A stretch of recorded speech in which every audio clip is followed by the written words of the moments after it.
Baik. Assalamualaikum warahmatullahi wabarakatuh.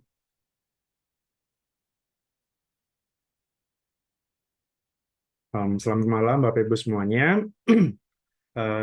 Selamat datang kembali di Brevet Pajak Angkatan yang ke-7 ini. Malam hari ini, Kamis 12 Oktober 2023, kita akan membahas mengenai praktek pengisian ISPT atau SPT tahunan ya, SPT tahunan PPh Badan menggunakan e-form seperti itu.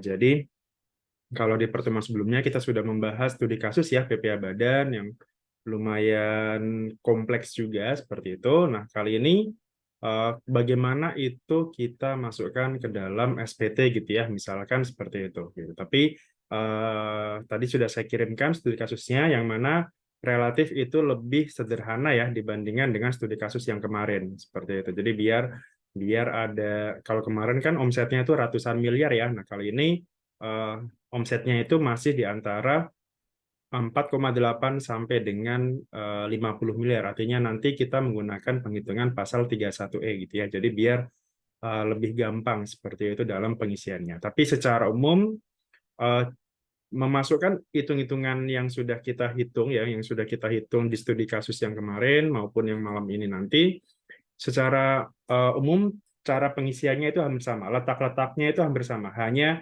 yang membedakan adalah dari sisi angkanya saja ya yang membedakan seperti itu.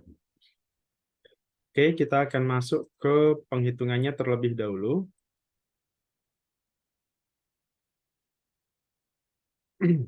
Oke, jadi di sini PT Morris Gemilang, NPWP-nya sekian, kemudian direksinya adalah Budi Kusuma dan Mawa Kusuma, NPWP-nya 16 sekian-sekian ini.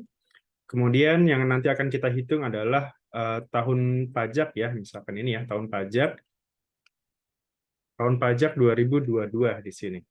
Tahun berdirinya itu tahun 2020, kemudian alamatnya di Jalan Sudirman, kita ubah aja ya alamatnya, misalkan jadi sih misalkan.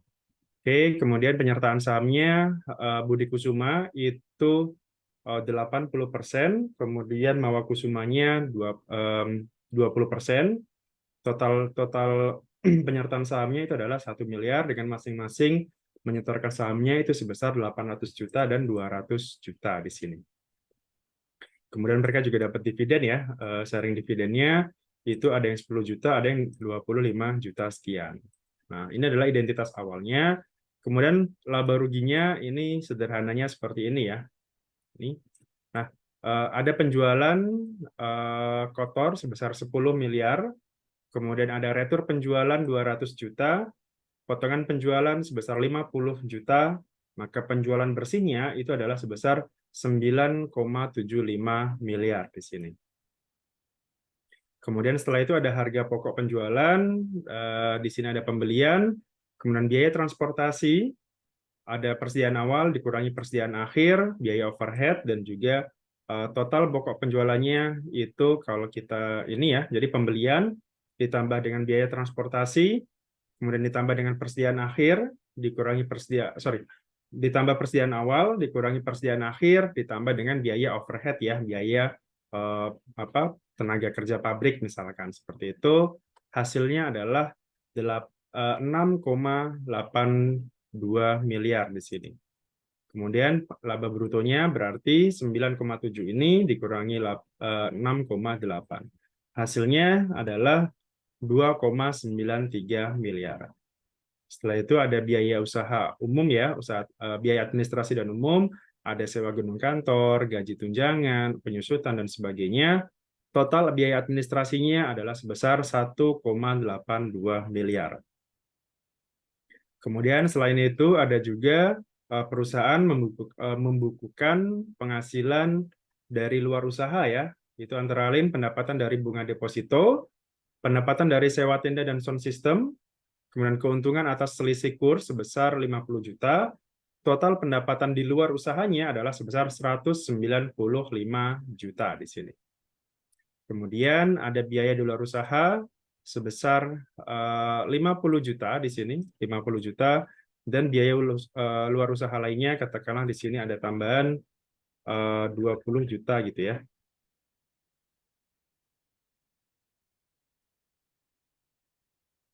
Kalau misalkan kita di sini, biaya luar usaha.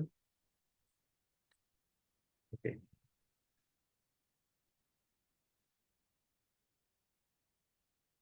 Oke. Biaya luar usahanya berarti 70 juta. Laba neto komersil berarti laba neto usaha ditambah dengan pendapatan luar usaha, penghasilan luar usaha, dikurangi dengan biaya luar usaha, hasilnya adalah 1.235.000.000 rupiah. Direkturnya ini ya, biasanya seperti ini ya, format sederhana dari sebuah laporan keuangan. Gitu. Kemudian di neracanya juga kurang lebih seperti ini. Oke. Ada selisih ya. Tadi oke. Di sini laba tahun berjalannya.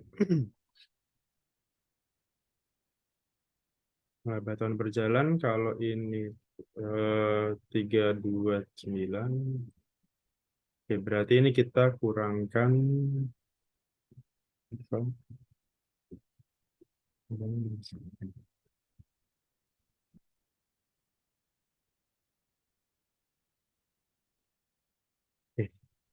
Iya, jadi biasanya kan ini hitung-hitungan sederhana ya.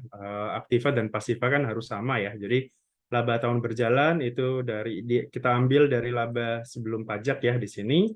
Kemudian laba ditahan, laba laba laba laba laba laba laba dari tahun-tahun sebelumnya ya, 358 juta. Modal awalnya di sini tadi adalah 1 miliar ya, sesuai dengan ini. Kemudian dia ada punya hutang bank, hutang dagang, dan hutang lainnya. Totalnya adalah 736 juta. Kemudian ada kas 40 juta, bank, piutang usaha, dan persediaan sebesar 232. Gitu ya.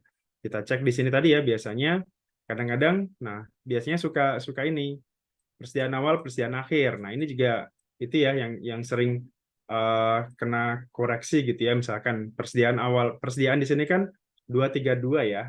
Nah, kita cek di sini persediaan akhirnya di sini 900 gitu ya, nggak matching gitu ya. Gitu. Nah pasti nanti akan dapat koreksi. Gitu. Jadi apa ya? Cuman karena ini hitung-hitungan ya. Jadi apa namanya bisa kita apa namanya bisa kita skip lah gitu. Cuman kalau misalkan bagusnya gitu ya, kita coba sesuaikan ya. Katakanlah persediaan akhirnya di sini kan 900 ya. Nah, kita cek di sini 900 misalkan jadinya. Nah, berarti kan di sini lebih tinggi ya. Nah, kalau lebih tinggi gimana? Ya berarti otomatis ini harus diubah gitu. Jadi eh, pasti gini. Jadi biasanya koreksi-koreksinya itu pertama biasanya itu kita cek dulu. Jadi konsisten nggak angka-angkanya ini? Angka-angka dari tahun-tahun sebelumnya juga masuk ya. Jadi misalkan laba ditahan nih, misalkan ini laba ditahan tahun 2022, misalkan 358. Harusnya nanti di tahun 2023 asumsi tidak ada pembagian dividen, berarti kan laba ditahan ini ditambahkan dengan laba tahun berjalan itu nanti akan menjadi laba ditahan tahun berikutnya gitu kan. Jadi di tahun 2023 nanti laba ditahannya adalah harusnya sebesar ini ya 700-an sekian juta tadi. Gitu. Itulah biasanya apa namanya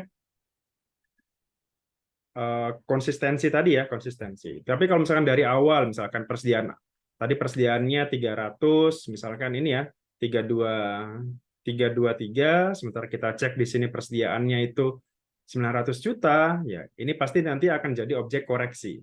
Koreksinya apa ya? Koreksi fiskal ya. Nah, ini kan persediaannya kok 900, Pak. Di sini cuman 323 apa 232 gitu ya. Nah, selisihnya itu nanti akan jadi koreksi fiskal. Gitu. Kurang lebih seperti itu ya. Gitu. Karena ketidaksesuaian tadi gitu. Misalkan kita nanti ya masuk ke sini ya, misalkan nanti kita koreksinya di sini.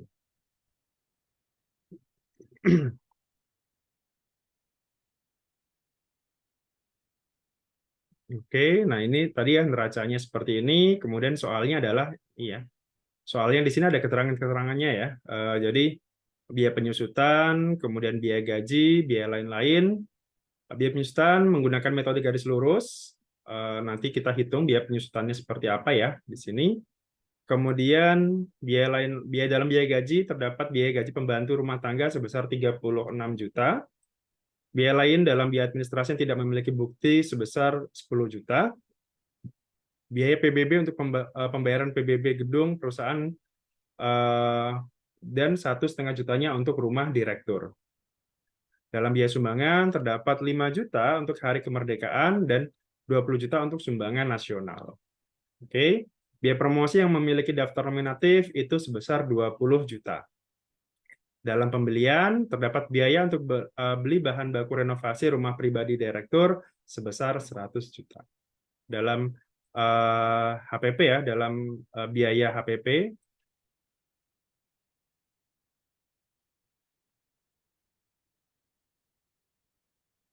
di sini biaya perjalanan dinas sebesar 10 juta digunakan untuk kepentingan pribadi, direksi, dan keluarga. Ini juga nanti pasti akan masuk koreksi ya. Dalam biaya retur penjualan yang nyata-nyata dikeluarkan sebagai retur adalah sebesar 150 juta. Biaya di luar usaha digunakan untuk perawatan tenda sound system di sini. Kompensasi kerugian dari tahun lalu adalah sebesar 50 juta. Misalkan kita tambahkan lagi ya, ya apa gitu ya, misalkan kan tadi kan biaya lainnya ini ya, biaya lainnya kan besar nih, biaya lain-lainnya. Nah, ini kita masukkan lagi ya, misalkan apa gitu ya yang kira-kira kita jadi objek koreksi di sini.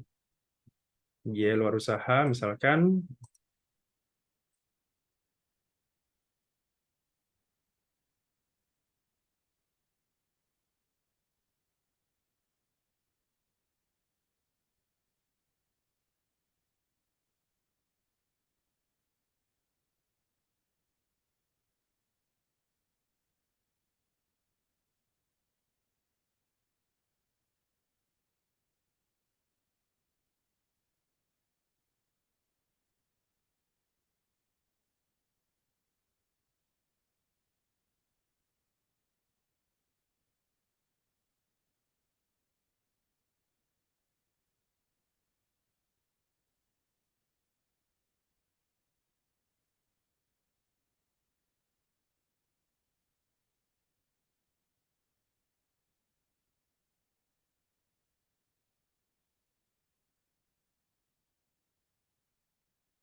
oke, misalkan seperti ini ya. Kita tambahkan lagi misalkan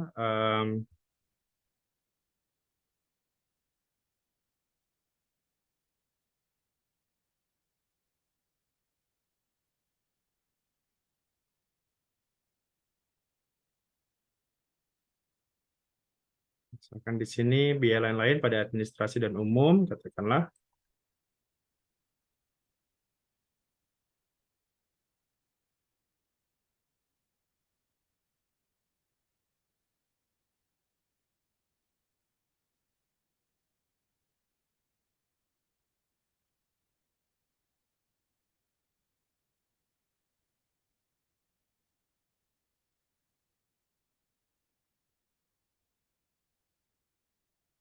Oke, cukup ya, 14 poin aja ya, misalkan seperti itu.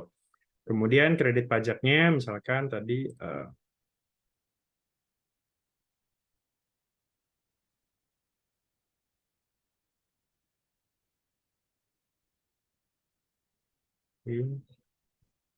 kredit pajaknya itu ada pasal 22, pasal 23, dan angsuran per bulannya adalah sebesar 10 juta per bulan ya di sini.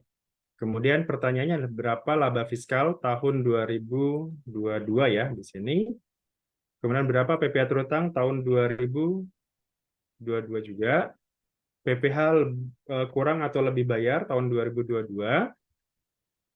Kemudian angsuran tahun berikutnya dan masukkan datanya ini ke SPT 2022 gitu ya misalkan.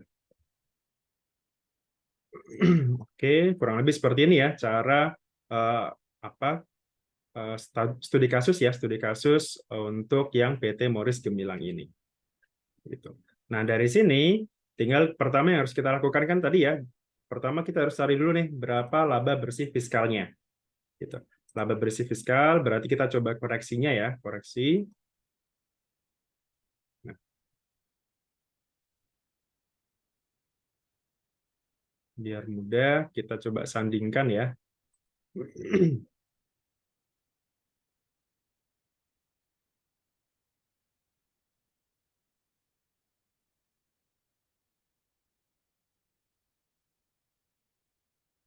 Oke, ini jawabannya dan ini di soalnya gitu ya, biar nanti enak gitu ya cara membacanya.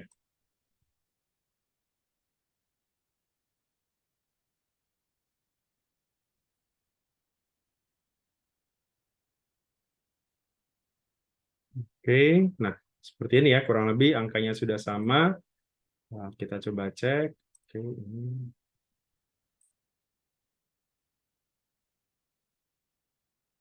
angkanya di sini kan dua ini ya. Oh, laba usahanya tadi ya.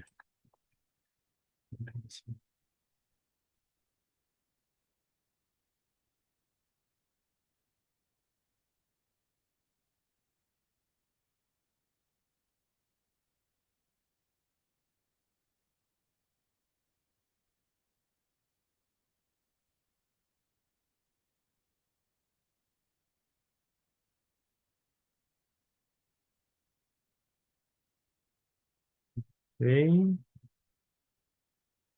terus dua tiga. Oke.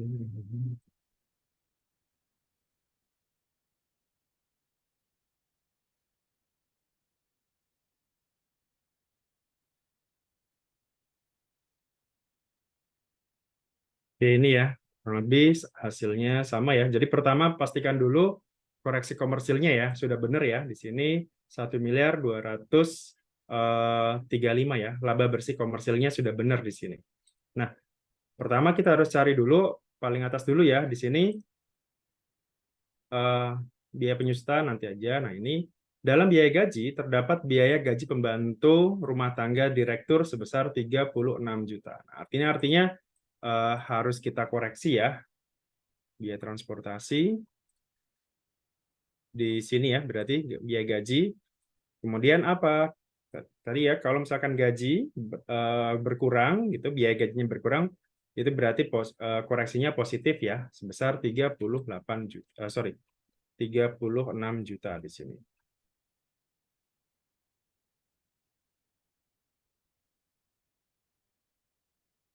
Jadi kita cek dulu, ini ditambah positif, dikurangi negatif gitu ya, misalkan.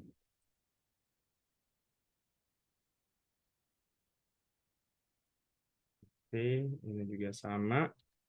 Ini ditambah positif, dikurangi negatif.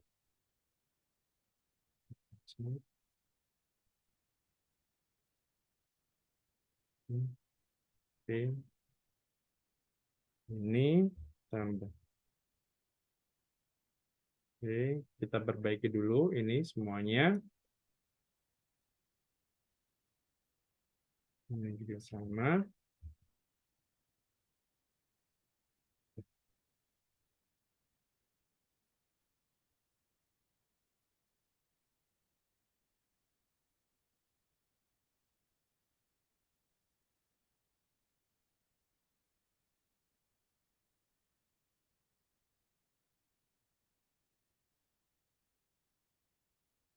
Oke, kemudian di keterangannya em,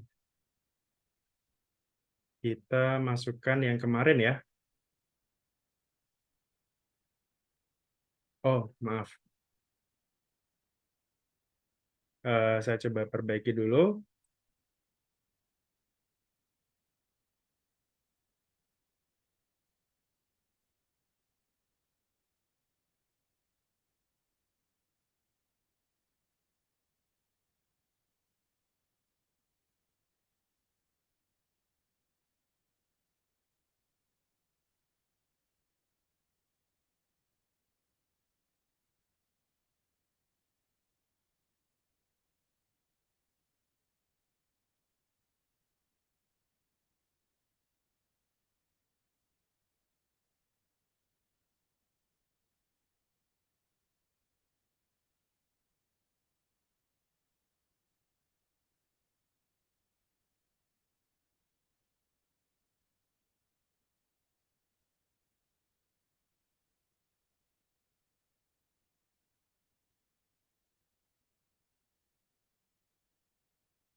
Oke, yang tadi saya ulangi ya. Jadi eh, pertama biar memudahkan gitu ya, kita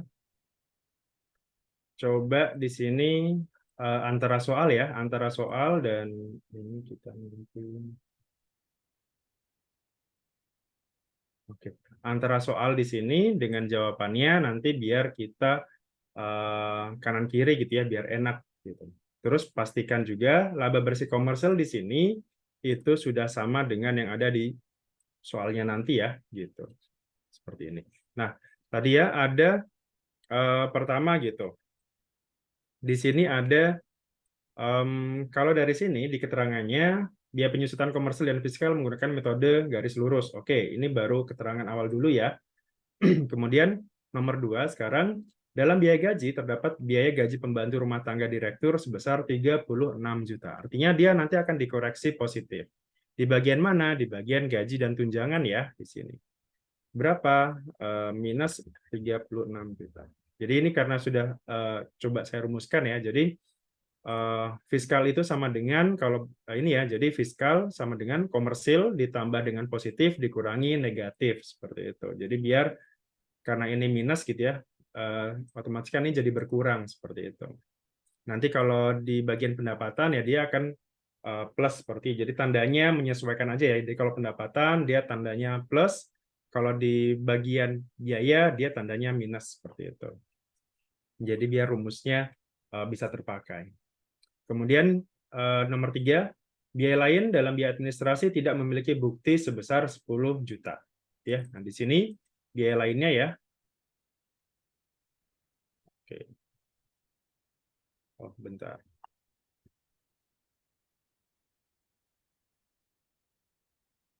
PBB semua.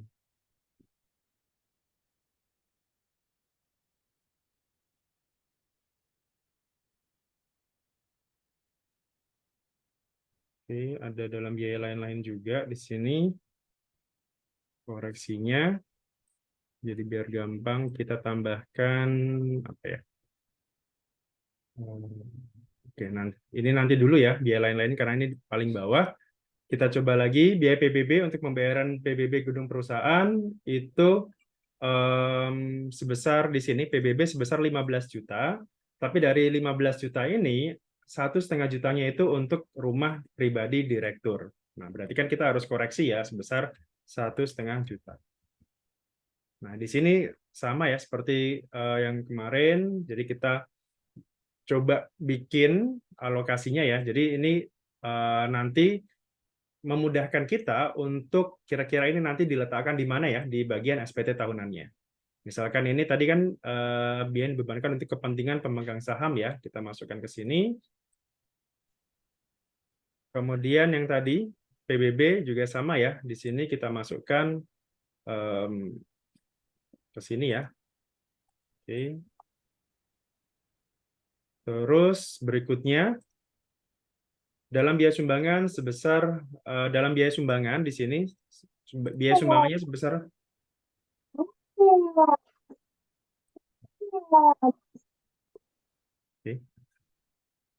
dalam biaya sumbangan itu 25 juta. Nah, dari 25 juta ini itu ada 5 juta untuk hari kemerdekaan dan 20 jutanya untuk sumbangan bencana nasional. Artinya yang 5 jutanya itu harus kita koreksi ya, karena sumbangan kan kemarin ada syarat-syaratnya ya seperti itu. Nah, kalau untuk hari kemerdekaan itu tidak boleh dibiayakan. Cek di sini. Jadi cuma 20 juta aja ya yang boleh ya, yang hanya bencana nasional saja. Kemudian kita pilih yang kira-kira di sini ya, harta yang dihibahkan, bantuan atau sumbangan. Nah, kita masuk ke sini. Kemudian biaya promosi yang memiliki daftar nominatif sebesar 20 juta. Artinya promosi di sini kan totalnya 30 ya. Ternyata yang ada daftar nominatifnya itu hanya 20 juta. Artinya sisanya yang berarti 10 juta ya di sini ya. 10 juta itulah yang tidak ada daftar nominatifnya. Itulah yang nanti harus kita koreksi. Kemudian keterangannya apa? Kita coba masukkan daftar nominatif lainnya itu masukkan aja ke penyesuaian fiskal positif lainnya ya, seperti itu. Kalau memang tidak ada yang mendekati lah seperti itu. Kemudian di sini perjalanan dinas, sorry, di sini. Dalam biaya pembelian di HPP terdapat biaya untuk beli bahan baku renovasi rumah pribadi direksi sebesar 100 juta. Nah, ini ya, nanti kita masukkan ke sini. 100 juta di harga pokok penjualan ya. Kemudian keterangannya sama ya dengan yang paling atas ini, kepentingan pribadi direktur. Kemudian selain itu, biaya transportasi dalam HPP ya. Biaya transportasi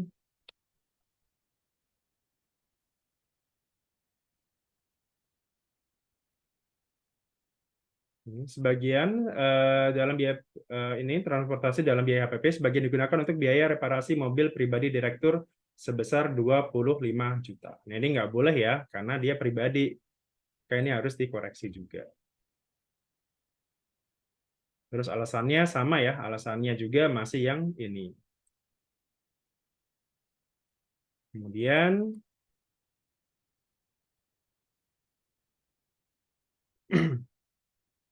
dalam perjalanan dinas sebesar 10 juta digunakan untuk kepentingan pribadi, direksi, dan keluarga.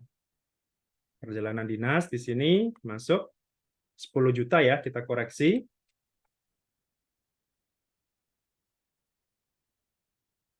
Oke, masih sama ya dengan yang ini.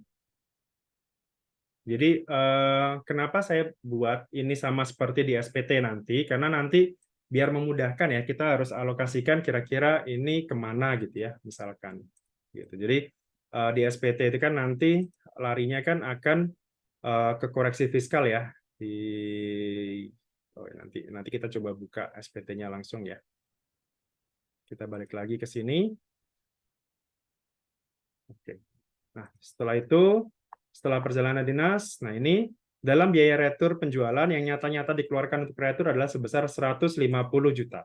Kita cek biaya returnya itu 200 juta. Sementara yang benar-benar dikeluarkan itu hanya 150. Artinya ini kan pemumpukan dana cadangan ya, itu yang tidak boleh.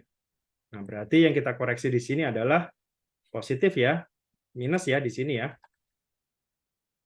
Karena dia retur itu kan mengurangi penjualan gitu. Maka hanya 150 juta saja. Ini kemudian keterangannya apa? Pembukaan dana cadangan ya gitu. Jadi kita anggap 50 jutanya ini nggak terrealisasi gitu. Yang terrealisasi itu hanya 150. Kemudian eh, ini tidak ada koreksi, ini kompensasi nanti ya.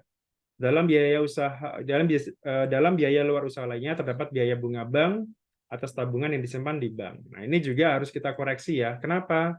Karena kan biayanya ini itu terkait dengan pendapatan yang bersifat final.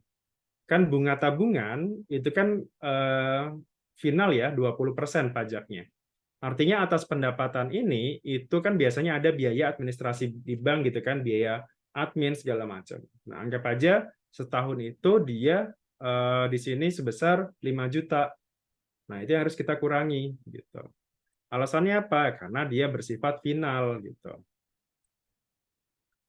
Oke, masuknya ke sini ya. Dari 20 juta ini kita kurangkan 5 juta.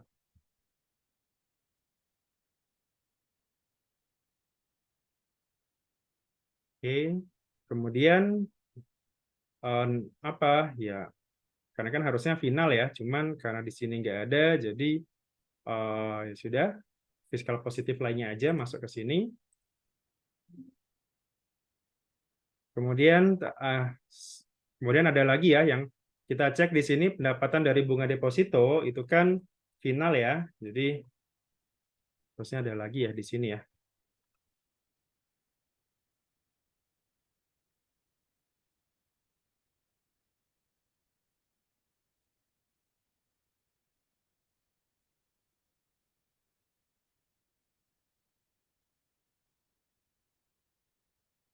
Oke. Udah nggak di sini ya. Kita ubah datanya dulu ya.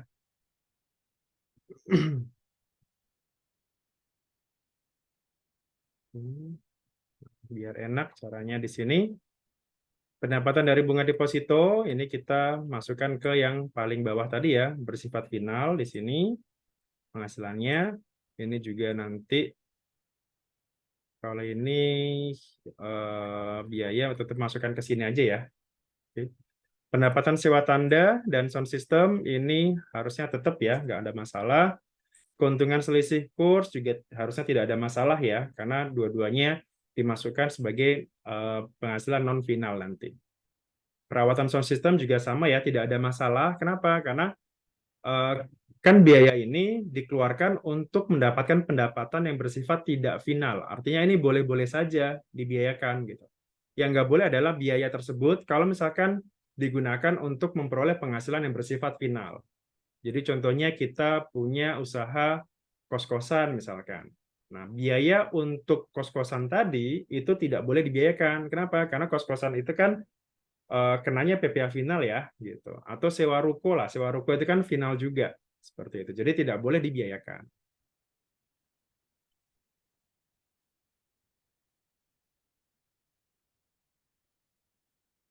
Oke. Nah, kalau sudah seperti ini ya, anggap aja ini sudah. Cuman tadi ya, misalkan yang saya jelaskan tadi ya, di sini kan ada persediaan akhir nih 900 juta gitu ya. Sementara kita cek nih di neracanya, kok neracanya cuma segini gitu ya, 232 gitu. Nah, ketika nanti ada temuan dari DJP, maka ini akan jadi koreksi tambahan. Gitu. Asumsikan ini koreksi yang dilakukan oleh WP sendiri ya, gitu. Tapi kalau dilakukan oleh DJP ya ini pasti kena koreksi. Berarti berapa ya? Berarti 900 itu dikurangi 232 berapa di situ ya, misalkan. Gitu. Jadi misalkan 900 ya dikurangi 232. Nah, ini yang nanti harus jadi koreksi, misalkan seperti itu.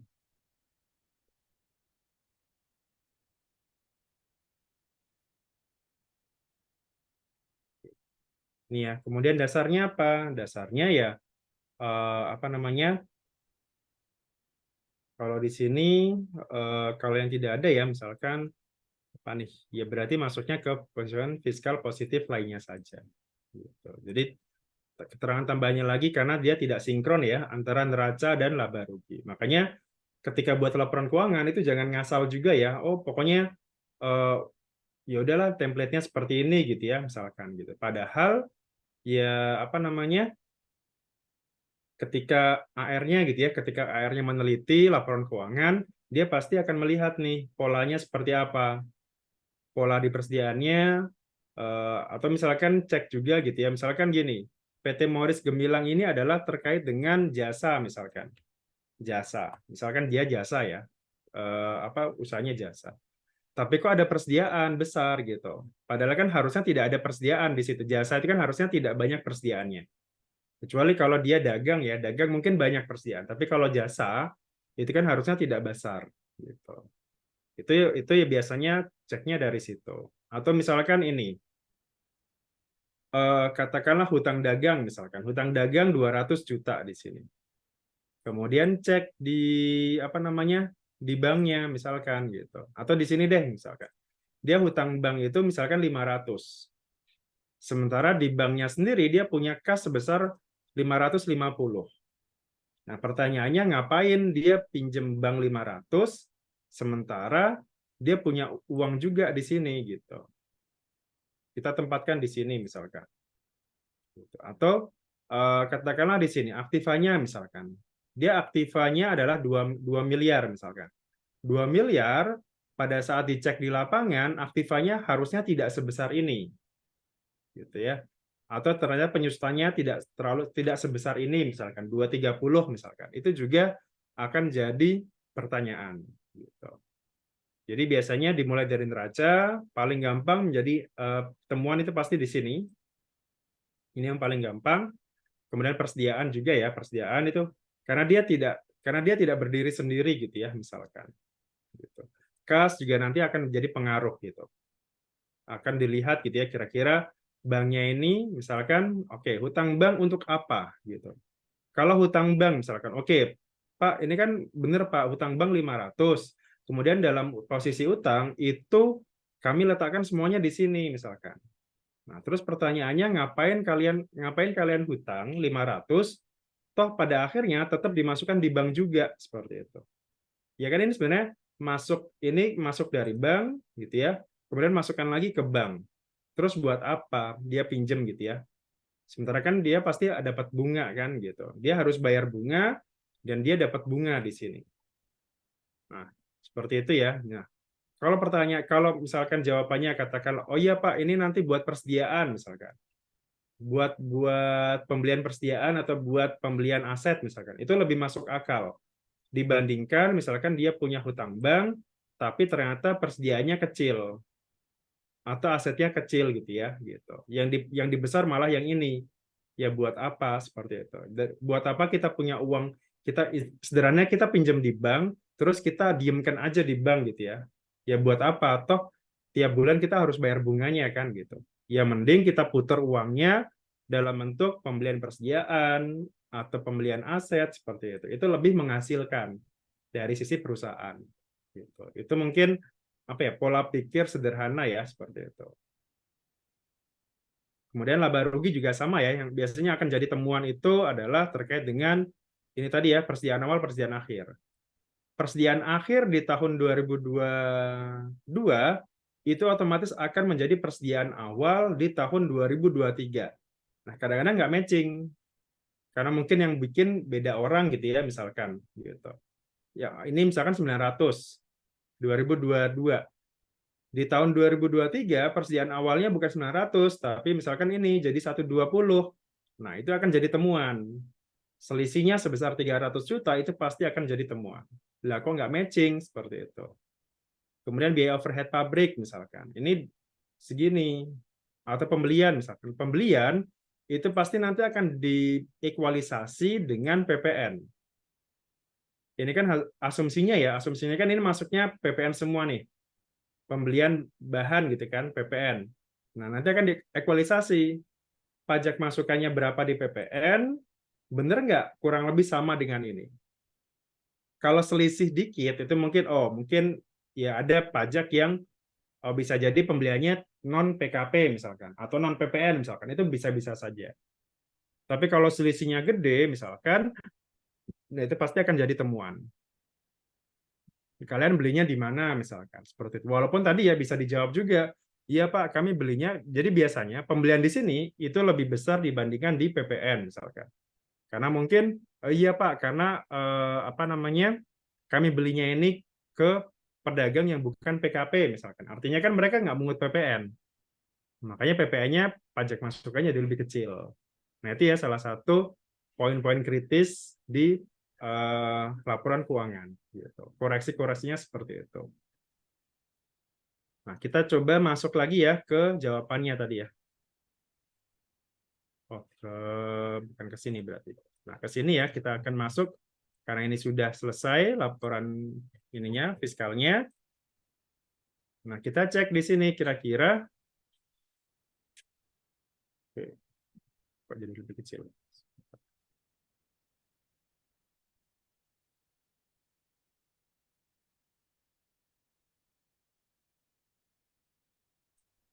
Oh, sorry, persediaan akhir kan dia menambah ya. Oke. Nah, seperti ini. Oke. Jadi penyesuaian fiskal itu berarti menjadi sebesar ini ya. Jadi dari yang awalnya 1235 menjadi 2145500. Oke. Nah,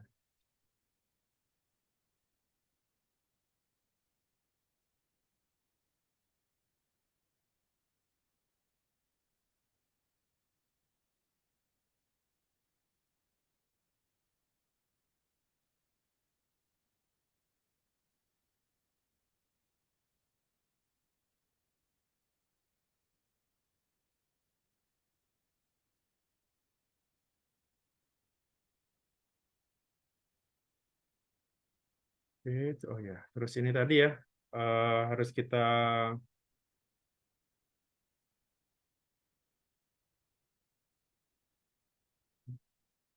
oke, ini tidak ada. Negatifnya cuman ini saja ya, berarti ya.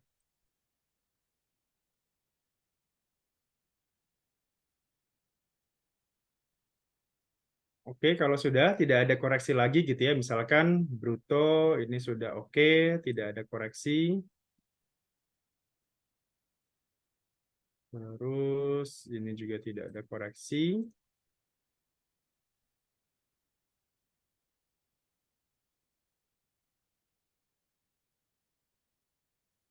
Oke, ketemu ya angkanya. Penerapan itu luar negeri tidak ada, ini juga tidak ada. Oke, asumsi tidak ada ya. Oke. Nah, berarti dari sini kita akan hitung berapa PPh-nya. Nah, ini kan PPh tahun 2022 ya. Oke, sini. Nah, ini tadi berarti jawaban yang nomor satu ya. Nomor satu jawabannya ini. Nah, kemudian karena ini penghasilannya kan berarti omsetnya ya, omsetnya kan 9,75. Artinya kan dia nanti berada di antara 4,8 sampai 50 miliar. Nah, itulah yang nanti akan kita bawa ke pasal 31E. Caranya gimana? Ini ya, caranya kompensasi dulu ya. Kompensasinya dulu tadi kan sebesar 50 juta ya kompensasinya. Kita kurangi 50 juta, maka penghasilan kena pajaknya adalah sebesar 1.975.500 rupiah. Nah, ini yang kita pakai fasilitas. Rumusnya sama ya, kita coba cek. 4,8 miliar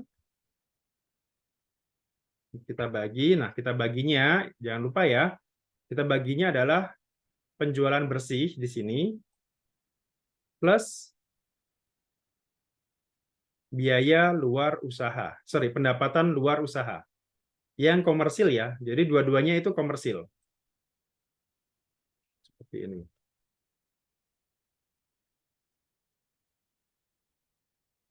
Oke, seperti ini ya. Kemudian kita kalikan apa? Kita kalikan penghasilan kena pajaknya. Yang ini berarti ya.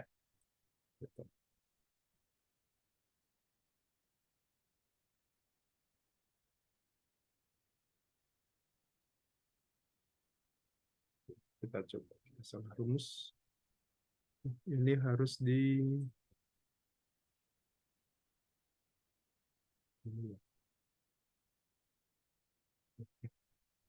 seperti ini ya. Fasilitasnya jadi ini ya. Kemudian yang non fasilitas gimana? Ya berarti ini dikurangi yang ini. Oke.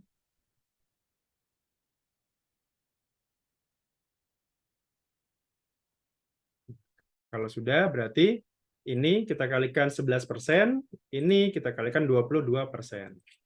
Nah, masing-masing ada pajaknya. Nah, berarti pajaknya adalah sebesar ini ya, 329 juta sekian.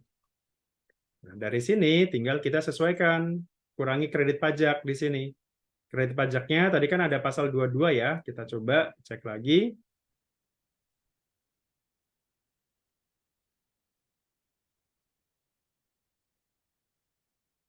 Oke, kita coba soalnya lihat. Pasal 22 dari Dinas Pendidikan sebesar berapa di sini? Sebesar 7,5 juta ya. Oke, kita cek.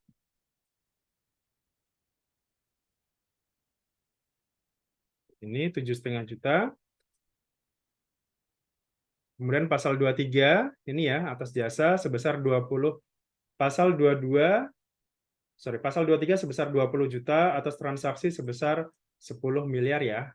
Kan, sorry, 1 miliar kali 2% kan 20 juta ya. Nah, kita masukkan ke sini 20 juta. Kemudian sewa sebesar 500.000. Oke, total kredit pajaknya berarti ini ya, 28 juta. Penghasilan yang harus dibayar sendiri berarti ini 301 juta. Kemudian dikurangi dengan angsuran pasal 25 sebesar 10 juta per bulan. Ini ya misalkan. Maka atau misalkan kita coba naikkan deh bukan 10 tapi 15 gitu ya misalkan. Maka ini kita kalikan 15 kali 12.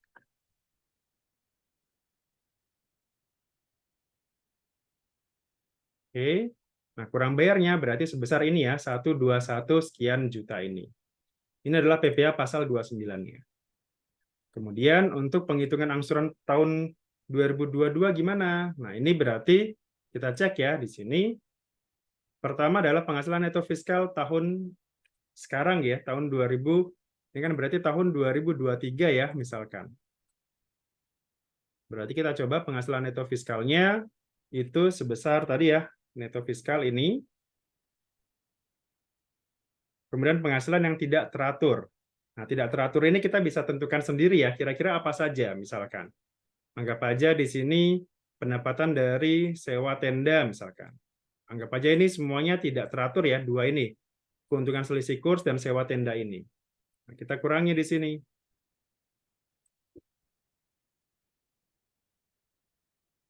Ini tambah ini. Oke, jadi cuman ini ya, anggap aja. Kemudian dari sini, penghasilan yang menjadi dasar angsuran, kemudian kompensasi kerugian ya, misalkan tadi kan ada kompensasi kerugian. Gitu. Anggap aja di sini 50. Oke. Nah, maka ini nanti yang akan kita hitung ulang ya di sini. Caranya tadi sama persis ya, pasal 31E-nya. Terutang.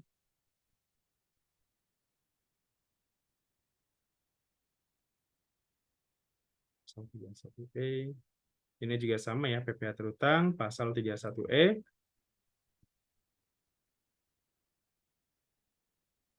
Oke, di sini. Caranya ya sama ya, ini.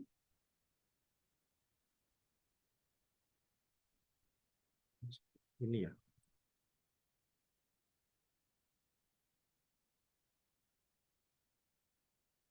Oke, kemudian ini sisanya ya, tinggal ini dikurangi ini. Kemudian sama, hasilnya adalah ini, 100 juta ya. Jadi 900 ini kita kalikan 11%. 11% dari mana? Fasilitas ya ini. Jadi fasilitas itu artinya dia tarifnya 50% lebih rendah gitu ya, atau setengahnya. Jadi yang harusnya 22 menjadi cuma 11%. Nah, ini kemudian kita jumlahkan, hasilnya adalah 317 juta sekian. Gitu. Nah, dari sini kita kurangi lagi dengan kredit pajak yang tadi ya. Ada pasal 22, 23, sama dengan yang tadi. Nah, berarti ini PP yang harus dibayar sendiri nantinya adalah sebesar ini ya, PPh terutang dikurangi dengan kredit pajak, kemudian angsuran tahun pajak 2023 nantinya adalah sebesar 24 juta sekian. Jadi dari yang awalnya itu 15 juta, tahun berikutnya naik menjadi 24 juta sekian. Itulah yang namanya angsuran pasal 25 ya, tahun berikutnya di sini. Ini tambahan aja tadi DPP-nya kan 7,5 juta tadi ya. Berarti kemudian ini tadi 20 juta. Ini nanti sebagai dasar untuk kita masukkan ke SPT ya nanti. Gitu.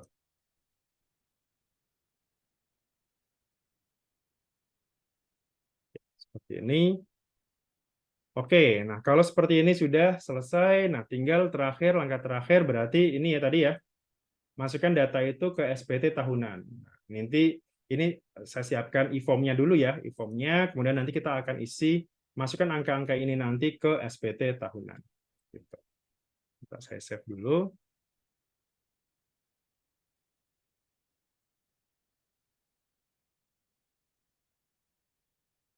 Oh ya, belum. Oh ya, satu lagi ternyata belum tadi ya, penyusutan. Sorry, penyusutan terlewat nih di sini tadi. Penyusutannya. Nah, kita coba hitung dulu ya penyusutannya. Penyusutannya gimana? Tadi kan misalkan ini ya, ada laporan penyusutan di sini. Mesin pengolahan, inventaris, mobil box, sedan, untuk dan handphone. Nah, tahun perolehannya sekian ini. kemudian kita delete dulu.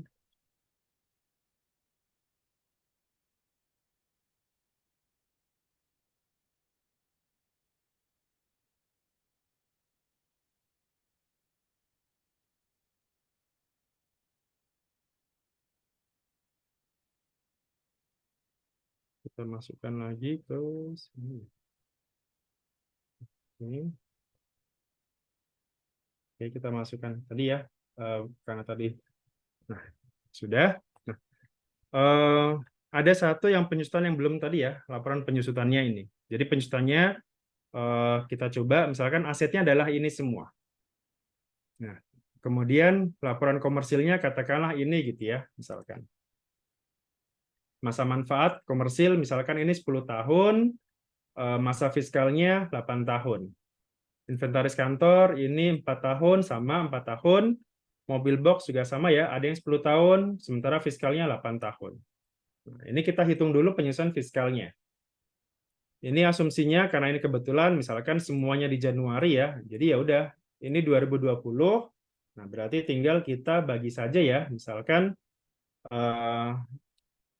nilai perolehan, kita bagi dengan masa manfaatnya ya di sini.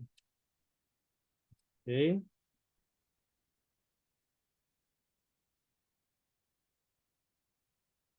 Kemudian ini juga sama ya. Kita kalikan sesuai dengan masa manfaatnya. Nah, tapi di sini ada dua hal di sini yang penting. Untuk sedan ya, kemarin kan sudah dibahas ya pada saat materi PPh Badan. Untuk sedan, pegawai tertentu yang dibawa pulang gitu ya. Kemudian dan handphone itu penyusutannya hanya boleh dibebankan 50%-nya saja. Gitu. Artinya dari ini dua ini itu harus kita bagi setengah gitu ya. Jadi dari maksimal misalkan dari maksimal 68 ini kita hanya boleh mengkoreksi setengahnya saja. Gitu. Jadi ini kita kalikan 50%. Ini juga sama ya, kita kalikan 50%. Nah, sekarang dengan adanya Natura, ini kan kita anggap sebagai Natura ya sekarang ya. Nah, Natura maka otomatis 50%-nya ini tidak berlaku lagi. Seperti itu. Nah, kemudian ternyata di sini penyusunan fiskal komersilnya ternyata itu lebih kecil dibandingkan dengan yang fiskal. Nah, ini nanti 13 juta itu akan kita bawa ke koreksi negatif ya. Seperti itu. Berarti tinggal kita sesuaikan saja. Tadi berarti ada perubahan nilai ya tadi ya. Maaf, tadi kelewat soalnya. Nah, berarti penyusunan fiskal positifnya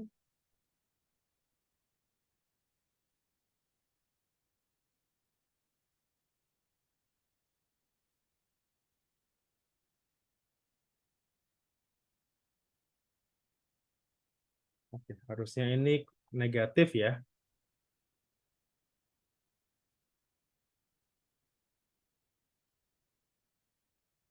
Ini. Oke. Nah, ini ya. Jadi ternyata penyusutannya itu kita cek di sini ya.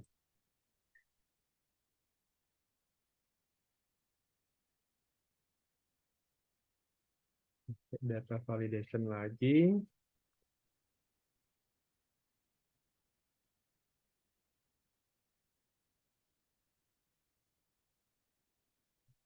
Oke, ini ya. Kemudian negatifnya tadi ya, ternyata penyesuaian fiskal selisih penyusutan komersil di bawah penyusutan fiskal. Ini ya, jadi ternyata fiskalnya itu lebih gede dibandingkan dengan yang komersil di sini 230, di sini 243. Kita cek ternyata berarti hasilnya ada perubahan ya. Oke, di sini perubahan sedikit. Oke, dia mengikuti, tidak ada masalah. Oke, rumusnya masih sama. Oke. Sama. Tidak ada perubahan. Oke. Ini ya, jadinya kalau tadi kan 24 ya, sekarang 23.900 sekian. Gitu. Jadi ini yang nanti akan kita bawa ke SPT tahunan. Maaf ya, tadi ternyata saya lupa ada penjelasan penyusutan di sini. Jadi intinya ini kalau sekarang 2023 nanti ya, itu otomatis ini nggak perlu ada lagi gitu, karena sudah bisa dibiayakan semuanya.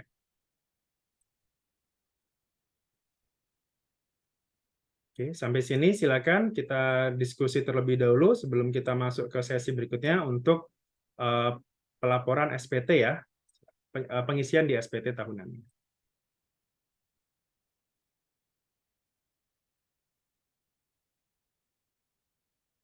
Saya izin minum terlebih dahulu.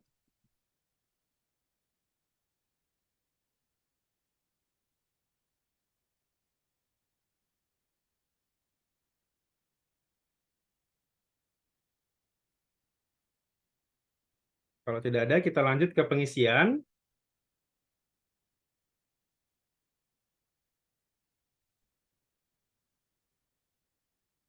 Oke, ada pertanyaan dari Bu Laila. Untuk dividen, apakah ada besaran minimum dan maksimum untuk PT? Besaran pembagiannya gitu ya, maksudnya ya, gitu, pembagian dividen gitu ya, pembagian. Sebenarnya tidak ada ketentuan, cuman memang kan biasanya dividen itu kan diambil dari laba perusahaan.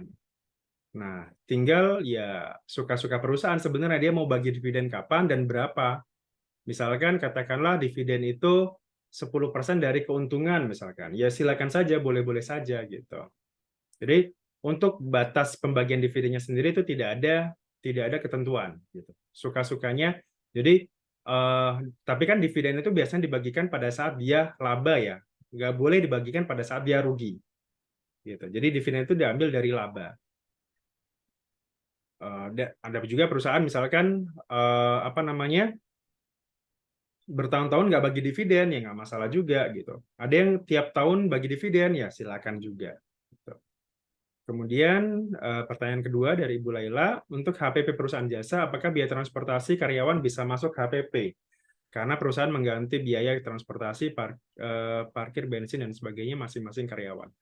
Nah, kita balik lagi ya pengertian dari HPP ini. HPP ini kan harga pokok penjualan gitu ya, gitu. Biaya-biaya yang terkait langsung biasanya, istilahnya driven cost, biaya yang terkait langsung dengan usaha, gitu. Kan biasanya kan makanya biaya itu kan ada dua ya, biaya langsung dan biaya tidak langsung. Biaya langsung itu ya HPP. Nah kita cek di sini untuk perusahaan jasa, apakah biaya transportasi karyawan bisa masuk HPP?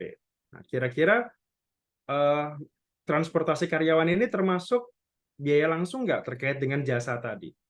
Anggap aja misalkan biaya jasanya ini apa? Jasa eh, taksi misalkan gitu ya. Jasa taksi itu kan jasa ya, misalkan penyediaan jasa. Nah, berarti biayanya apa saja? Ya berarti katakanlah biaya karyawan, misalkan supir, misalkan gaji supir, kemudian parkir, bensin dan sebagainya. Apakah boleh? Ya boleh-boleh saja seperti itu. Dimasukkan sebagai HPP. Tapi kalau misalkan tadi ya jasa jasa taksi misalkan jasa taksi bandara katakanlah, kemudian HPP-nya itu misalkan eh, biaya biaya misalkan biaya listrik misalkan nggak nyambung. Sebenarnya boleh-boleh saja listrik digunakan ya, cuman jangan dimasukkan di HPP, tapi masuklah di biaya umum gitu ya, gaji karyawan, kemudian PBB, jadi jangan dimasukkan ke HPP gitu. Jadi HPP itu biasanya digunakan untuk yang sifatnya langsung, biaya-biaya langsung. Nah, pengaruhnya apa? Biaya langsung tidak langsung ini nanti biasanya akan jadi trigger awal juga oleh DJP. Maksudnya gini, asumsinya ketika pendapatan turun, harusnya biaya langsungnya juga ikut turun, gitu ya. Misalkan tadi biaya perusahaan jasa online, misalkan taksi online, misalkan pendapatannya turun nih. Karena apa? Karena mungkin bisa jadi tidak banyak yang memakai jasa tersebut, misalkan. Nah, harusnya karena pendapatan turun, harusnya apa? Ya biaya biaya penggantian parkir, bensin segala macamnya harusnya turun dong. Uang tidak ada apa namanya tidak ada yang jalan kan armadanya kan gitu. Harusnya biayanya juga ikut turun gitu. Yang aneh adalah ketika pendapatannya turun, HPP-nya naik atau biayanya naik, biaya langsungnya naik, itu yang pasti akan jadi pertanyaan, akan jadi trigger awal untuk menerbitkan SP2DK misalkan, gitu. Karena pasti pertanyaannya, pendapatan Anda turun, kok biaya langsungnya naik gitu, aneh gitu. Berarti kan ada eh, ketidakefisienan di situ. Ngapain pendapatan turun tapi HPP-nya naik gitu? Kalau ternyata beneran ya, kecuali kalau ya itu bohongan ya bisa aja. Tapi kan normalnya seperti itu gitu. Normalnya biaya langsung itu pasti turun juga gitu. Kemudian jasa di bidang telekomunikasi, jadi kerjanya tergantung set yang sedang dikerjakan di mana lokasinya. Ya ini nggak masalah Bu sebenarnya gitu. Mau dimasukkan ke HPP terkait dengan jasa boleh-boleh saja gitu. Intinya adalah sepanjang biaya tersebut itu berkaitan langsung dengan bidang telekomunikasi tadi ya jasanya, silakan itu dimasukkan di HPP. Tapi kalau tidak berhubungan langsung, misalkan bagian administrasinya misalkan atau bagian accountingnya misalkan, yaitu jangan dimasukkan ke HPP tapi masukkan ke administrasi atau umum seperti tadi. Oke, baik. Nah, kita coba masuk di SPT-nya ya. Saya coba bersihkan dulu. Baik, sama-sama Ibu Laila.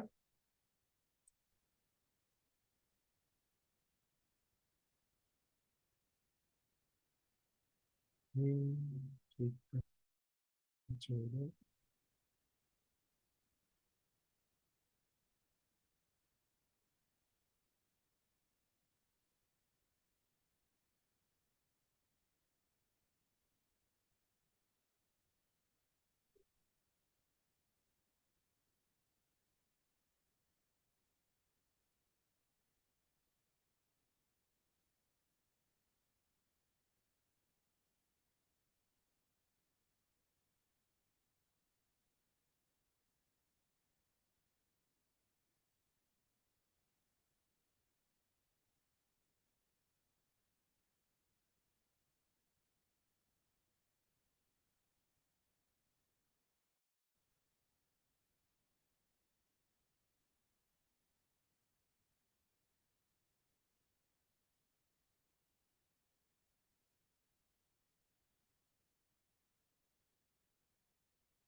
Oke, kita masuk ke sesi yang kedua terkait dengan pengisiannya ya. Nah, kalau untuk cara mendapatkan e-formnya sendiri ya tinggal sebenarnya bisa di-download ya, langsung download di e-formnya sendiri ya di DJP Online, kemudian kita masuk ke e-form dan biasanya kadang kendalanya itu terkait dengan kode verifikasi ya. Nah, kode verifikasi ini kadang-kadang nggak muncul gitu ya. Kalau seperti itu bisa minta ke KPP, ke AR-nya gitu ya. Misalkan, Pak, saya belum dapat kode verifikasi misalkan. Atau bisa kita minta ulang ya, kirim via email lagi gitu misalkan gitu. Kita klik gitu, minta kode verifikasi. Dan e-form ini dia sifatnya adalah offline dan online ya. Jadi pada saat pengisian ini kita bisa sifatnya offline. Tapi kalau misalkan pada saat mau lapor, pada saat kita klik submit itu harus dalam posisi online. Kalau kayak gini ya udah offline nggak masalah seperti itu. Nah inilah bentuknya ya 1771/2022 misalkan. Nah kita isi dari yang paling belakang dulu misalkan lampiran 6 ya biasanya. Lampiran 6 itu isinya adalah penyertaan modal, afiliasi, dan sebagainya. Kalau nggak ada, ini bisa kita kosongkan. Atau bisa juga kita masuk dulu ke lampiran khusus 1 ya, terkait dengan penyusutan. Nah, kita masukkan penyusutannya di sini sesuai dengan yang tadi sudah kita buat ya di laporan penyusutan. Nah, ini berhubung sedikit ya, cuma 5 item, ya sudah kita klik tambah gitu ya. Karena bisa juga menggunakan impor data, cuman kita harus ingat apa namanya kode-kode penyusutannya ya di situ. Gitu. Cuman kalau dikit nggak masalah, tinggal kita tambah saja. Gitu. Jenis hartanya misalkan ini harta berwujud, kelompok hartanya kelompok kalau yang ini tadi ya kelompok 2 ya, kelompok 2. Kemudian nama hartanya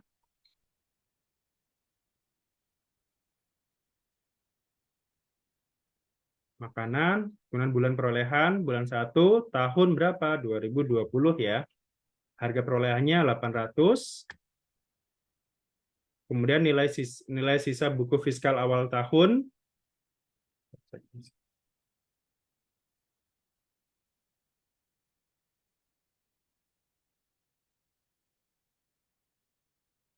Oh, karena kan ini udah 2 tahun ya. Oke. Awal tahun. Kita coba ubah deh biar gampang gitu ya. Ini 2021 deh misalkan. Oke. Kan soal di sini kan berarti harusnya ada akumulasi penyusutan akumulasi gitu ya.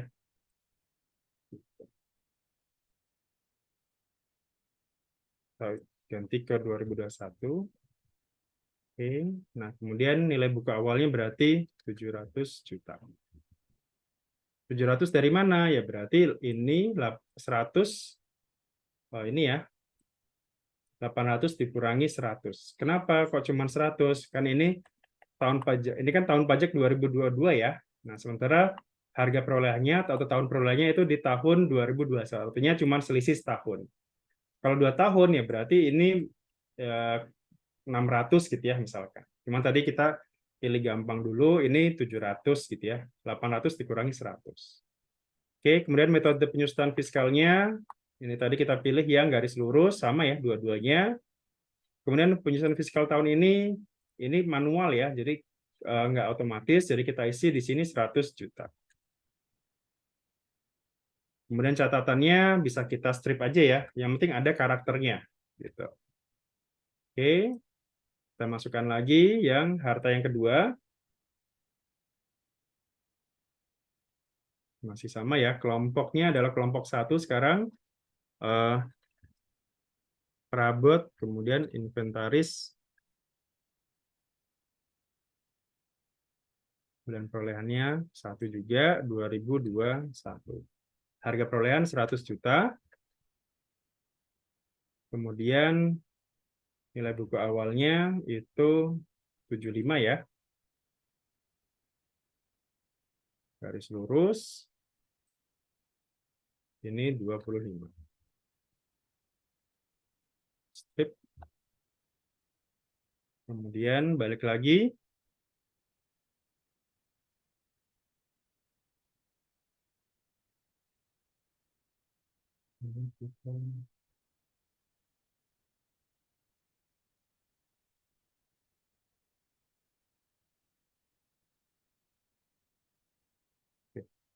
Ini ya. Mobil box kelompok 2 ya.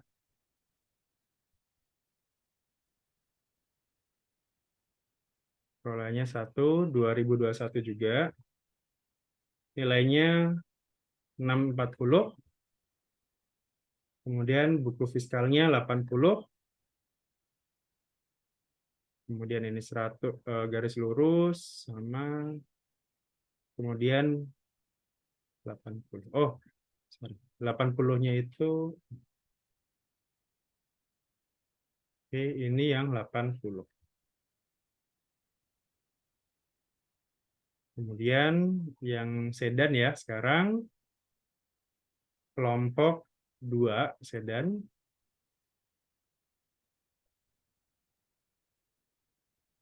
Sama juga 1 2021.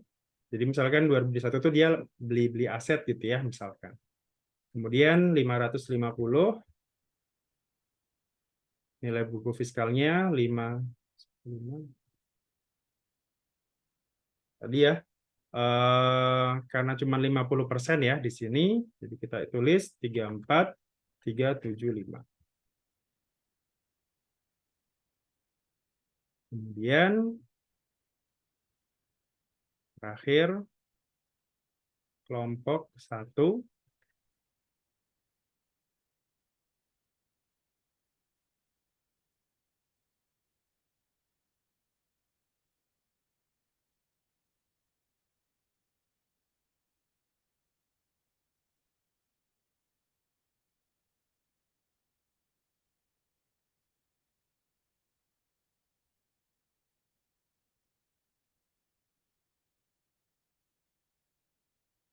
Oke, sudah. Nah, kalau sudah seperti ini ya, fiskalnya adalah 243 ya. Sini kayak tadi ya, 243. Kemudian komersilnya kita tulis di sini komersil ya, 230. Nah, nanti akan masuk ke ini kan selisih ya. Selisih tadi ya, koreksi negatif. Nah, ini kita masukkan ke sini. Ini kita klik ya, pindahkan. Nah, nanti otomatis muncul di sini sebagai koreksi negatif tadi kan, seperti itu. Nah, cuman sebelum ini kita balik lagi ya ke lampiran 6 tidak perlu ya, tidak perlu diisi karena bukan afiliasi. Kita masuk ke lampiran 5 langsung. Nah, ini ya. Kita masukkan langsung yang tadi identitasnya.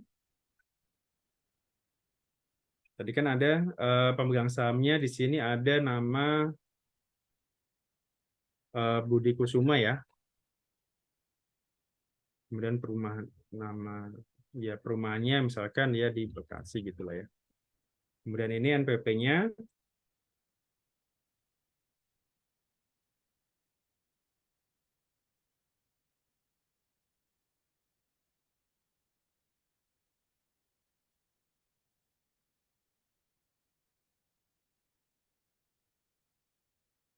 Oke, di sini 80% ya.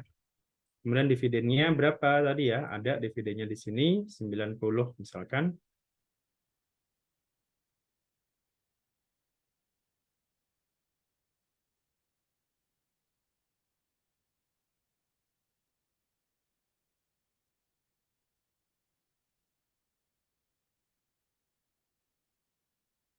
Kemudian tadi berikutnya adalah Mawa Kusuma ya.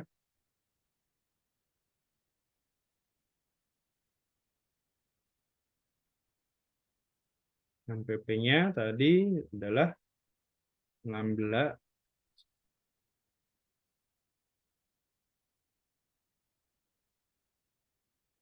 15.002 triple 2 3.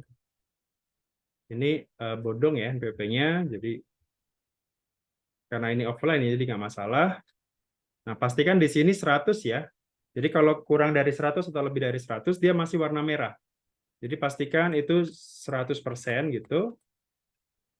Kemudian ini dia dapat dividen 24.700. Oke.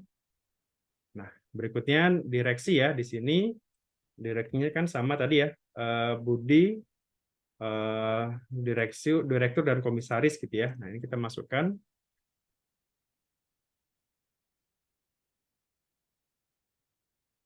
informasinya tadi. Direktur, oke. Kemudian masukkan lagi tadi adalah Mawa Kusuma ya.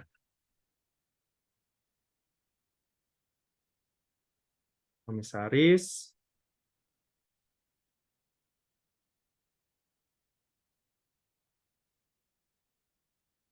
Oke, komisarisnya sudah ya di sini. Nah, lampiran 4 sudah, lampiran 5 sudah sekarang. Kita masuk ke lampiran 5, ke lampiran 4 sekarang, lampiran final. Nah, ini adalah penghasilan yang bersifat final tadi ya. Nah, kita cek di sini ada nggak penghasilan yang bersifat final tadi. Di laporan ininya ya, kita coba ini. Kan final tadi kan cuman ada bunga deposito aja ya di sini tadi ya. Tidak ada sewa. Sewanya pun sewa sound system ya, bukan sewa tanah dan bangunan. Jadi kita masukkan aja di sini. Bunga deposito 120 juta ya. Kan?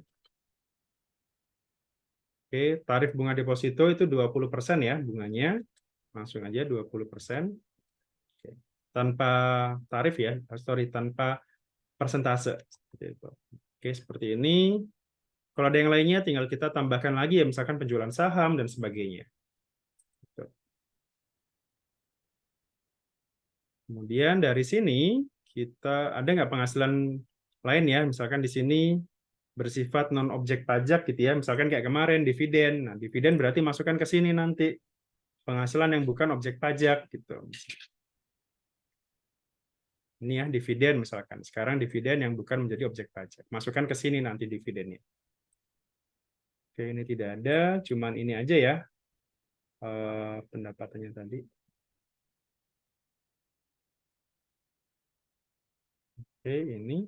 Nah, kalau sudah kita lanjut ke lampiran 3. Lampiran 3 ini adalah kredit pajak ya. Nah, kredit pajak tadi kan ada 3 ya di sini. Eh, Tadi soalnya dari Dinas Pendidikan, Mitra Prima, dan Mitra Prima lagi. Nah, kita masukkan 22 dan 23 ya di sini. Kita klik 23. Misalkan ini. Nama pemotongnya tadi ya. Pertama Dinas Pendidikan Kabupaten, NPWP-nya.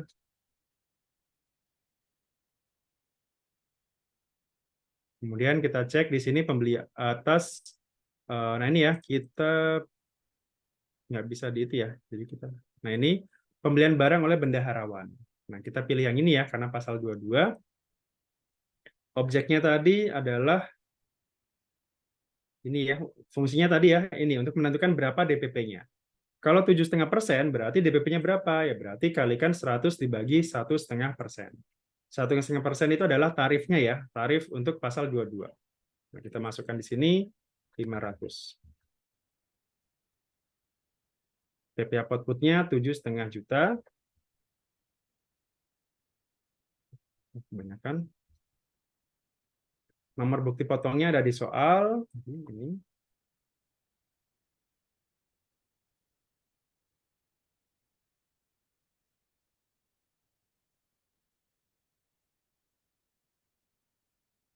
Tanggalnya misalkan tanggal akhir tahun gitu ya, misalkan 31 Desember. Alamatnya misalkan di mana? Di Bekasi gitu ya. NTPN-nya kalau kalau dikasih ya di input aja. Tapi ini nggak wajib ya, karena dia nggak warna merah di situ. Jadi nggak wajib diisi. Tambah lagi mitra, sekarang PT Mitra Prima. NPP-nya.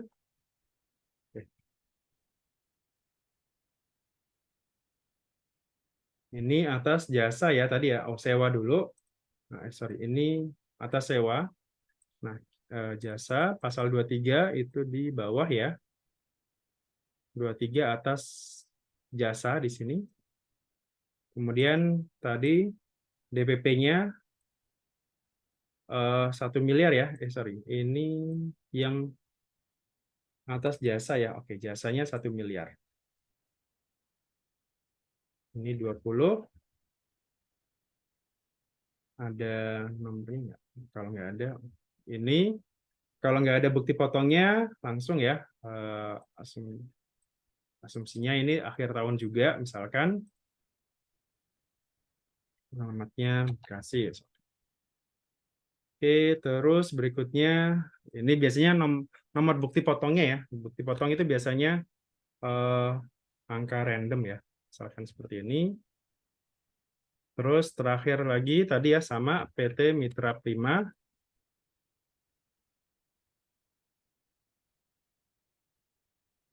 Kemudian ini terkait dengan sewa. Sewa tadi nilainya adalah 25 juta. Ini.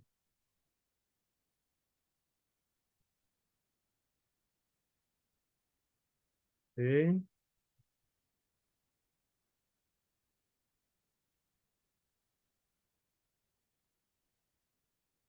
Oke, pastikan sama ya, ini kredit pajaknya dengan yang tadi, yang ini ya, sama. Nah, kalau sudah, berarti kita lanjut ke lampiran 2. Nah, lampiran 2 ini penting ya, untuk menyamakan labanya. Menyamakan di sini ya, harga pokok, biaya usaha, dan biaya dari luar usaha. Nah, ini adalah yang dipakai adalah laba komersil ya. Jadi kita pakai adalah yang ini. Komersilnya berapa?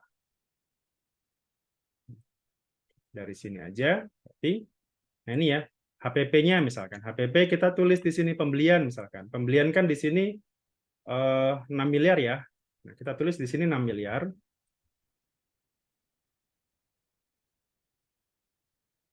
Jadi pastikan di sini nanti jumlahnya itu harus sama dengan yang ini. 6 miliar sekian ini. Kemudian ada transportasi, misalkan ini kita tulis 400. Kemudian persediaan awalnya itu 1,2. Ini kemudian 900. Oke, kemudian biaya overhead ya, anggap aja ini gaji buruh upahnya ya. Nah, ini pastikan ya angkanya 8620. Kita cek kemudian masuk ke sini. Nah, ini biasanya harus pinter-pinter ya, jangan sampai salah letak gitu. Kenapa? Karena bisa jadi nanti akan masuk ke ekualisasi gitu. Jadi misalkan biaya sewa gudang gedung kantor, kita masukkan ke sini sewa gudang. Nah, ini kan ada dua ya, ada sewa nih. Ya udah kita jumlahkan dulu misalkan. Jadi kita sesuaikan biaya sewa di sini.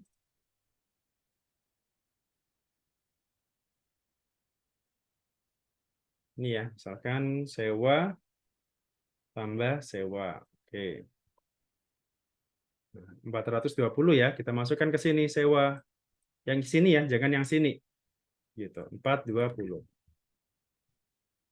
Kemudian tadi atas gaji tunjangan dimasukkan ini ya.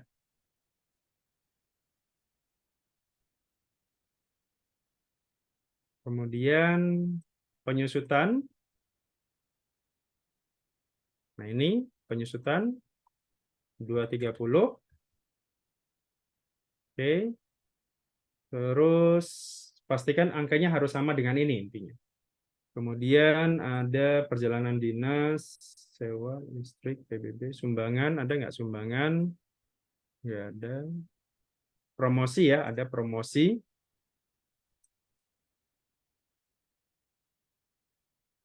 Kemudian transportasi ada nggak di sini? Perjalanan dinas ya, kita asumsikan ini perjalanan dinas. Jadi yang paling mendekati ya, jangan sampai semua dibebankan ke katakanlah sehubungan dengan jasa misalkan. Itu nanti resikonya nanti akan diekualisasi dengan laporan pasal 21-nya, sorry, pasal 23. 23 atas jasa ya SPT-nya. Misalkan kita motong jasa 1 miliar, kok di sini jasanya cuma 100 juta. Nah, berarti kan ada selisih yang belum dilakukan pemotongan pasal 23 misalkan. Gitu. Bunga pinjaman juga sama ya. Di sini ada nggak bunga di sini?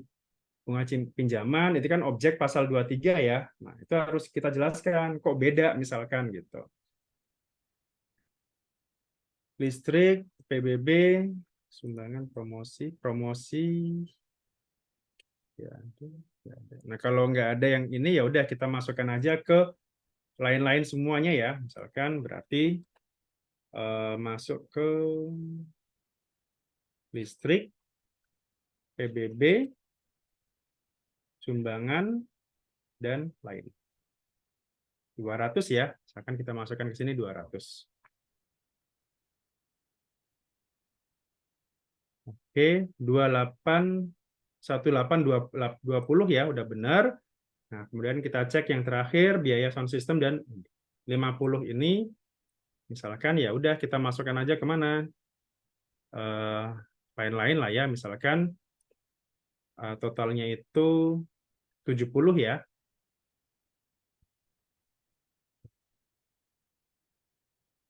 Ini kita masukkan 70. Oke, 70 juta ya. Nah, ini 70. Nah, pastikan di sini. Nah, ini pastikan udah benar semua ya. Nah, dari sini lampiran 2 ini kita masuk ke lampiran 1. Nah, lampiran 1 itu harus ini intinya ya, harus sama nih di sini laporan keuangan. HPP sudah benar, ini juga benar, dan seterusnya. Nah, yang perlu kita masukkan adalah peredaran usaha. Nah, peredaran usaha yang kita masukkan yang mana? Apakah yang 10 ataukah yang bersih? Yang kita masukkan adalah yang bersih ya. Jadi kita pakai yang ini, 9750. Ingat ya, ini baru yang komersil. Jadi kita pakai yang komersil di sini. Kemudian dari luar usaha, tadi ya, luar usaha berapa? Ehm, Luar usahanya tadi 195 ya. Nah, kita masukkan di sini 195. Pastikan di sini angkanya sama ya, komersilnya sama. 1235, 1235. Nah, dari sini baru kita koreksi. Nah, ini ya fungsinya nanti kita sudah bisa nih meletakkan ini ya, misalkan. Nah, pastikan berarti koreksinya harus benar gitu ya. Intinya nanti laporan fiskalnya harus segini. Penghasilan neto fiskalnya harus segini gitu ya, misalkan. Gitu. Nah, misalkan tadi ya, biaya kita coba cek gitu ya, misalkan.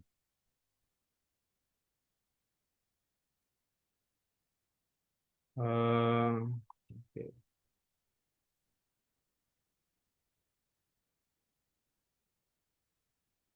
Berarti di sini caranya gimana ya, biar sederhana.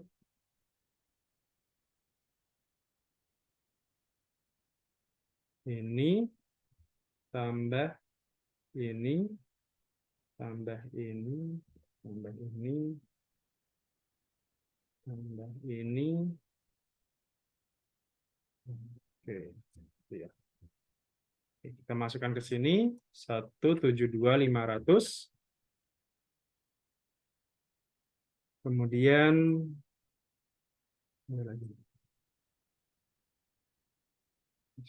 harta yang dihibahkan ya. Satu aja. Harta yang dihibahkan itu tadi 5 juta.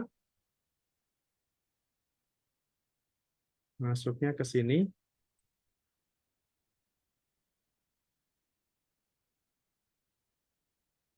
Oke.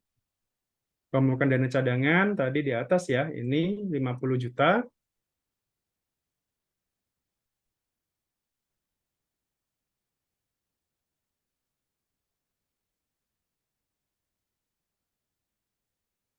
Hmm.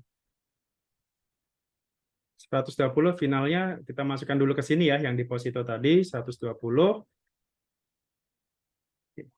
Intinya kita harus cek lagi. Oh, di sini tadi ada.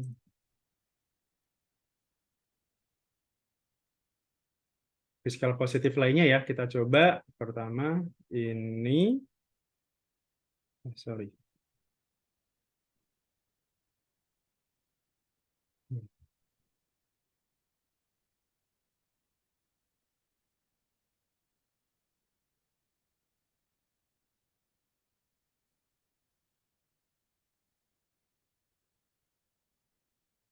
'Positif ininya kita masukkan 675 ya. Ini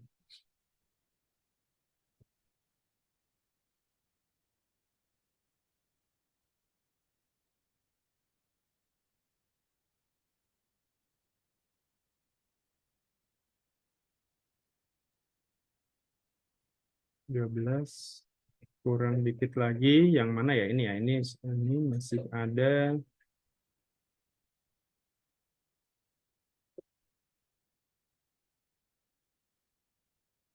Akan dibahas.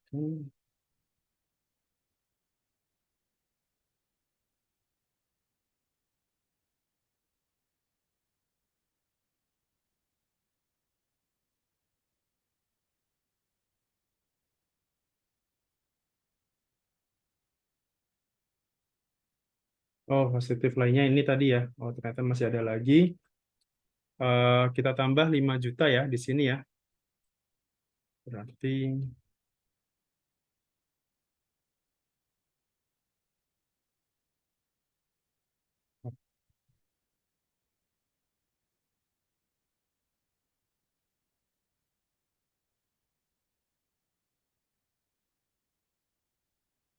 nah ini kadang-kadang suka lamanya di sini ya. Selisihnya tadi ini kurang berapa ya? Coba.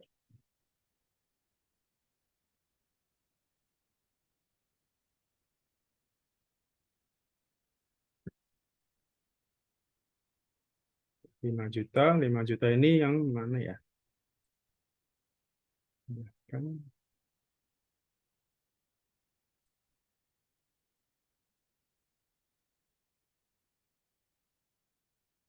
oh ini ya, kayaknya ini deh.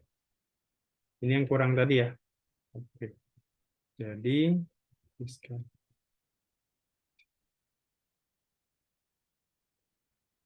oh iya, tak kurang ini tadi ya. Berarti 683 berarti ya di sini ya, 683.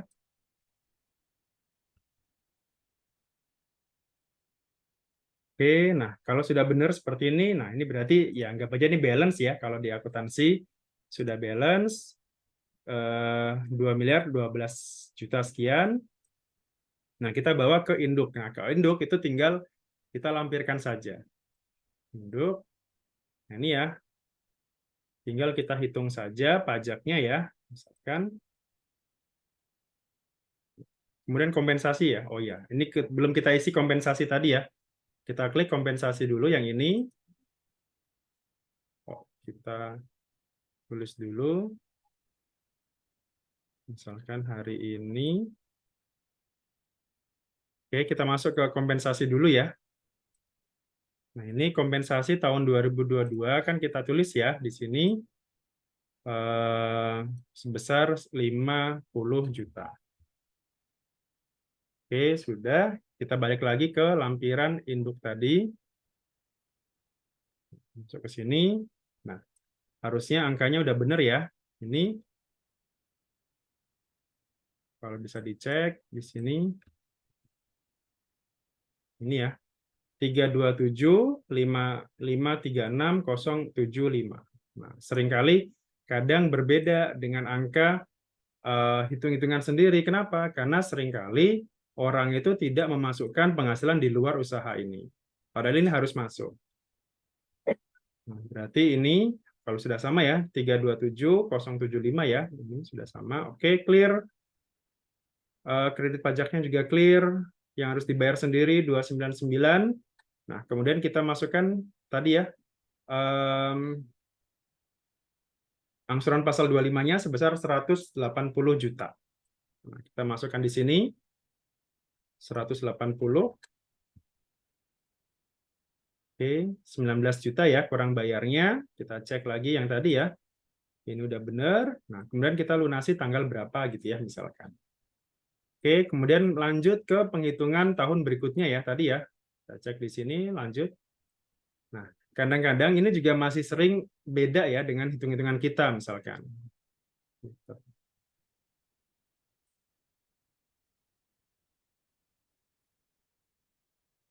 Misalkan kita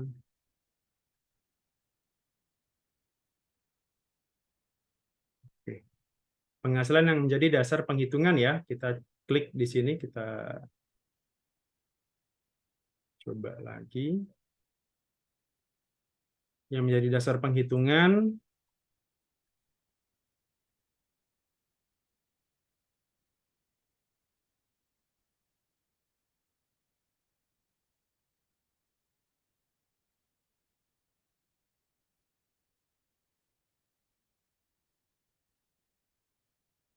oke,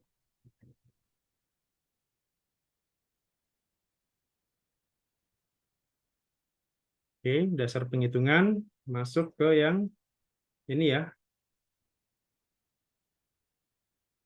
1937375.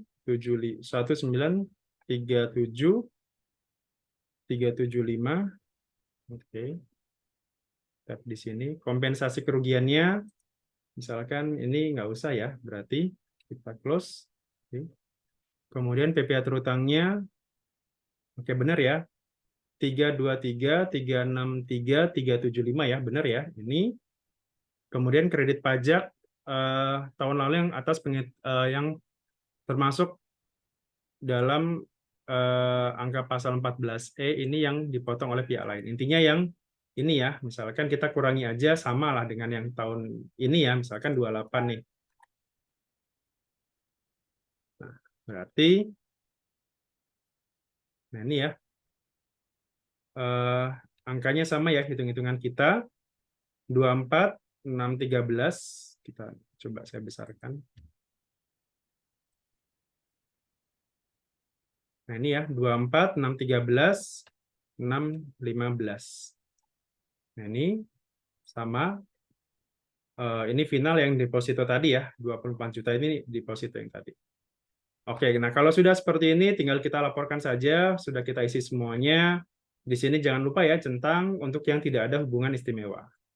Kemudian masukkan, ini centangnya surat setoran pajak ya, kalau kurang bayar, daftar penyusutan tadi ya, harus kita, yang ini, laporan keuangan, ini tidak ada, terus semuanya sudah. Oke, tinggal kita submit saja, kirim ya di sini. Nah, ini laporan keuangannya harus diunggah ya. Laporan keuangan yang mana? Ya minimal yang tadi ya, yang eh, laba rugi ini ya, neraca dan laba rugi ini. Atau kalau misalkan ini ya udah sekalian aja jawabannya ini ya, misalkan kita isi koreksi fiskalnya seperti itu. Ini dijadikan PDF ya, jangan lupa.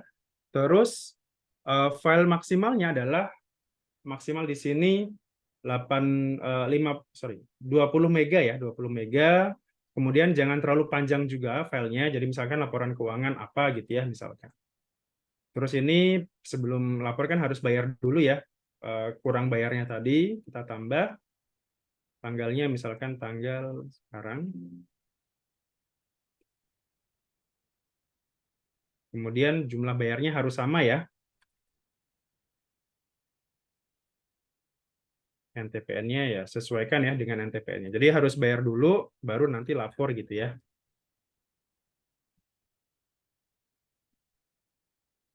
Oke, nah kalau sudah tinggal kita submit saja ya seperti itu. Tinggal kita submit dan selesai. Gitu ya. Jadi kurang lebih seperti ini untuk pengisian SPT-nya ya. SPT-nya di sini.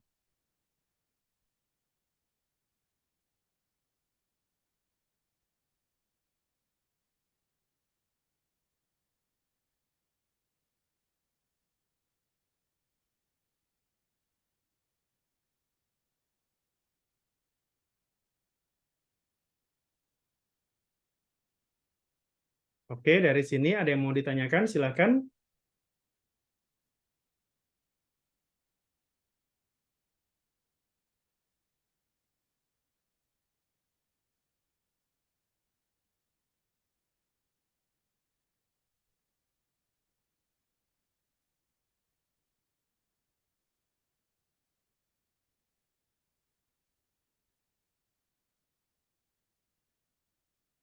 Kalau tidak ada, mungkin cukup sekian materi yang bisa saya sampaikan. Kemudian mohon maaf kalau ada kekurangan, nanti bisa kalau untuk kurang jelasnya bisa ditonton sekali lagi ya. Nanti untuk insya Allah malam ini sudah bisa saya upload. Kemudian nanti jangan lupa untuk di hari Sabtu lusa ya, kita masuk di materi PPN bersama Mas Bibing nanti. Jadi Bapak Ibu silakan bisa tanya-tanya apapun seputar PPN. Dari saya terima kasih atas waktunya. Mohon maaf kalau ada kekurangan. Sampai jumpa lagi di hari Sabtu pagi besok ya. Gitu. Selamat malam. Assalamualaikum warahmatullahi wabarakatuh. Waalaikumsalam. Terima kasih. Terima kasih, Ibu.